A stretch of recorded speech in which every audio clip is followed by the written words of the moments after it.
Estamos de regreso en su programa En Buena Onda. Hoy el profesor Alexander Hernández no puede acompañarnos, pero quien les habla, Gabriel Andrade, conversa con el doctor Javier de la Hera, quien es médico psiquiatra y es egresado de nuestra Universidad del Zulia y de la Universidad Central de Venezuela.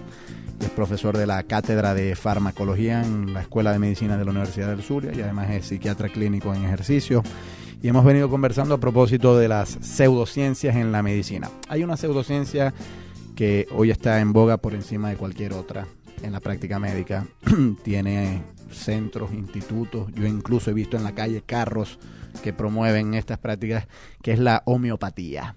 ¿En qué consiste la homeopatía? Fíjate, la homeopatía es un sistema terapéutico que se originó en el siglo XVIII, si mal no recuerdo. Samuel Hahnemann fue el primer médico que lo propuso y se basa en un principio bastante antiguo en las artes curativas, simila similibus curantur, lo similar cura a lo que es similar.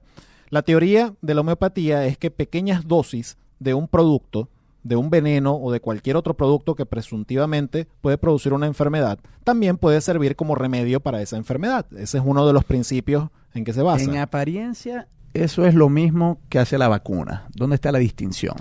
Fíjate, la distinción es crucial, porque en el caso de una vacuna se trata usualmente de partes de un microorganismo o un microorganismo mismo en forma no cualquier atenuada, veneno, sino no cualquier un veneno, microorganismo. un microorganismo que al inyectarse dentro del cuerpo o al pasar al sistema corporal permite que el sistema inmunológico, nuestras defensas, lo reconozcan, creen anticuerpos, creen defensas, de tal manera que cuando llegue la enfermedad en toda su potencia no la experimentemos. Es decir, que la vacuna lo que hace es estimular el sistema inmunológico. Correcto, para una futura batalla. Correcto, contra un microorganismo que puede reconocer.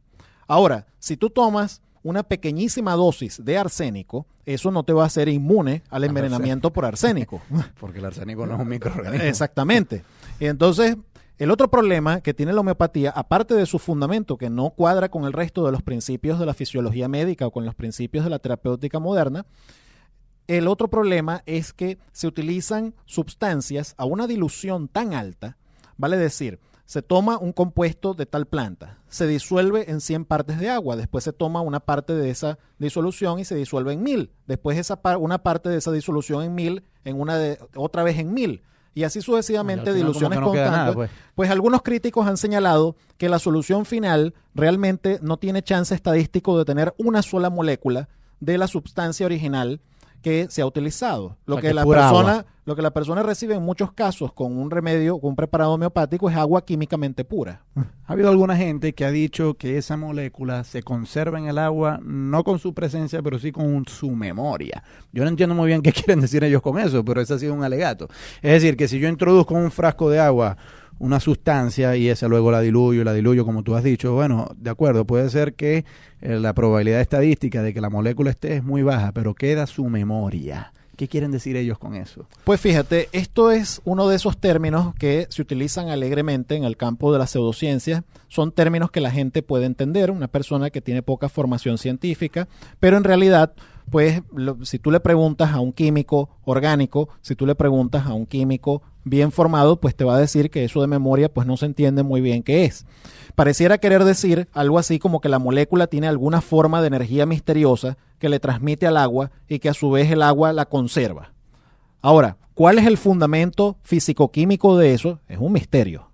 Eso no coincide con nada de lo que se sabe hoy en día en el campo de la física y de la química molecular. Entonces, déjame ver si te entiendo correctamente. La homeopatía nos dice que para prevenir una enfermedad hay que aplicar una dosis menor del mismo mal.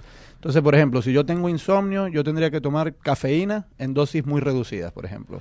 Bueno, probablemente no es eso lo que te diría un homeópata como tal, porque es un sistema que tiene ya 200 años en elaboración y, por supuesto, tienen una farmacopea entera desarrollada para cada enfermedad específica, pero sí te prescribirían algún tipo de remedio homeopático en una alta concentración, o sea, en un alto nivel de disolución me refiero, que sería prácticamente indistinguible del agua pura. Ahora, si tú eres una persona que crees que eso te va a ayudar, si tú eres una persona que de verdad crees que eso te va a servir, tú tienes un 60% de probabilidad de que duermes.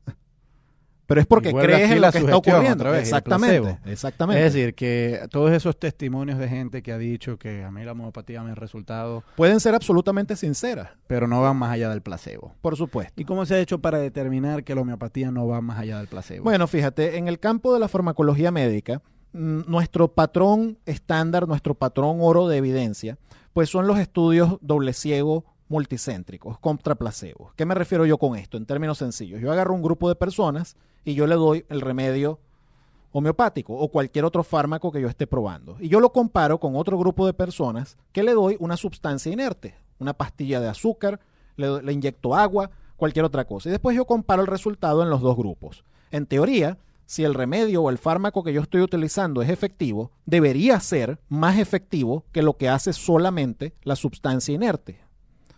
Esa es la manera en que determinamos en las ciencias médicas, en farmacología, que tal fármaco sirve para tratar tal enfermedad. Si un fármaco queda al mismo nivel que lo que hace una pastilla de azúcar, nuestra conclusión es que ese fármaco no tiene actividad intrínseca contra tal enfermedad, sino que está en el mismo nivel de la sugestión de cualquier otra sustancia o procedimiento.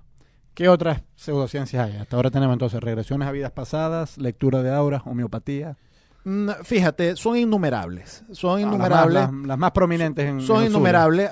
Por desgracia, fíjate, por desgracia, algunos miembros de la comunidad médica se prestan a incluir incluso cartas astrales, se prestan a introducir diagnósticos médicos guiados por astrología.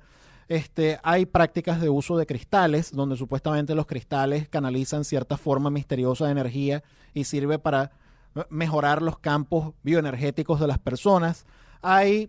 Pero los físicos nos dicen la energía es observable, es decir, hay algunos instrumentos que nos permiten saber, bueno, aquí hay energía, aquí no hay energía. Por supuesto. Esta gente que promueve esas terapias está dispuesta a someter a verificación. Por supuesto, ellos te pueden decir que, bueno, que son un tipo de energía que si el investigador no cree en ellas, pues no va a encontrar evidencia. Y esa es la defensa. Llamaban el efecto inhibitorio, creo que le llamaban. Correcto. Pero es algo que pero yo lo que digo es, si no hay manera de verificar, ¿cómo saber, cómo distinguir claro, entre en el campo, si yo digo que aquí al lado tengo un elefante invisible y por el mero hecho de que es invisible nadie lo puede ver, ¿cómo es eso indistinguible de un elefante que realmente no está ahí? Por supuesto, ese es el gran problema y por eso estos enunciados no son científicos, estos enunciados no se pueden verificar, no se pueden falsear. No podemos hacer un contraexperimento que pruebe que están equivocados porque cualquier cosa que yo haga, si yo hago un experimento y yo te pongo cristales a ti y tú sufres de una enfermedad grave y tú no te curas, ellos no van a decir que los cristales fallaron. Ellos van a decir que yo fallé porque no creía. No tuviste fe en ellos. Estamos conversando con el profesor Javier de la Era a propósito de las pseudociencias en la medicina. Vale esta entrevista como advertencia respecto a algunas prácticas fraudulentas que lamentablemente propician médicos graduados con títulos aprobados por el CNU, etcétera. Vamos a escuchar para nuestra tercera pausa musical de Rubén Blades, Como Nosotros.